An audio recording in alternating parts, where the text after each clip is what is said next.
শুটকি আমরা কম বেশি বাঙালিরা খুবই পছন্দ করি।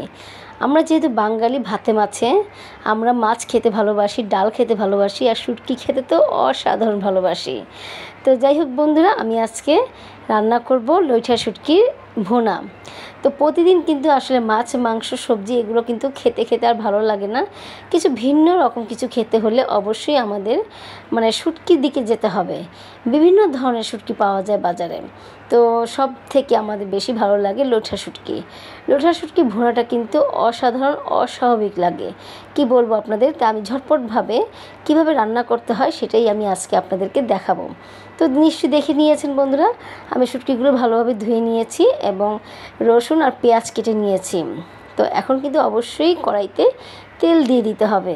তেল ছাড়া কি কোনো কিছু চলে? না, চলে না। অনেকে বলে তেল ছাড়া এটা রান্না করি, তেল ছাড়া সেটা রান্না করি, এবং করা যায়, কিন্তু আমি একদমই বিশ্বাস করি না। কারণ তেল ছাড়া কোনো কিছুই টেস্ট হবে না। হ্যাঁ, রান্না করতে পারবেন, কোনো সমস্যা নেই, কিন্তু টেস্টের একটা ব্যাপার আছে। তো যাই হোক, আমরা তেল দিয়ে দিয়েছি, তেলের মধ্যে পেঁয়াজ কুচি দিয়ে দিয়েছি। পেঁয়াজটা একটু বেশি পরিমাণ দিতে হয়, যেহেতু আমরা এটা ভুনা করব। তো এই কারণে পেঁয়াজটা অবশ্যই একটু বেশি পরিমাণে দিয়ে দিবেন। তো এই পেঁয়াজটা দেওয়ার পরে কিন্তু আমাদের একটু সময় নিয়ে নেড়ে চেড়ে নিতে হবে। তো যেন প্রত্যেকটা পেঁয়াজ যেন একই পরিমাণে আপনার লাল হয়। আর একটু ব্রাউন কালার না হলে কিন্তু আমরা আসলে সেটা রান্না করব না, কারণ তা না হলে ফ্লেভারটা সুন্দর আসবে না, ফ্লেভারটা খুব ভালো লাগবে না, আর কালারটাও কিন্তু সুন্দর হবে না। তো ব্রাউন কালার হওয়ার সময়ই আমরা এই শুটকিগুলো দিয়ে দিলাম। তো শুটকিও কিন্তু ভাজতে হবে, শুটকি না ভাজলে তো গন্ধ থাকবে না। তো শুটকি অবশ্যই আমাদের ভেজে নিতে হবে, কারণ শুটকিতে কিন্তু আলাদা একটি গন্ধ আছে, সেই গন্ধটা দূর করার জন্য অবশ্যই তেলের মধ্যে দিতে হবে। আর এখানে আমি একটু মশলা দিয়ে দিচ্ছি। মশলাগুলো হচ্ছে হলুদ, মরিচ, রসুন বাটা, রসুন কুচিও, রসুন বাটাও, ঠিক আছে, আর লবণ। একদম সিম্পলভাবে রান্না, আর বেশি মশলাও না।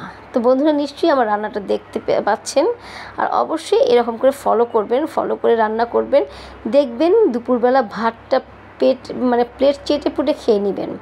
বিশ্বাস করুন, আমার কথাটা যদি না মিল হয়ে থাকে অবশ্যই আমাকে কমেন্ট করে জানাবেন যে আপু, আপনার কথার সাথে কোনো কাজে মিল নেই, তো একটু টেস্ট হয়নি।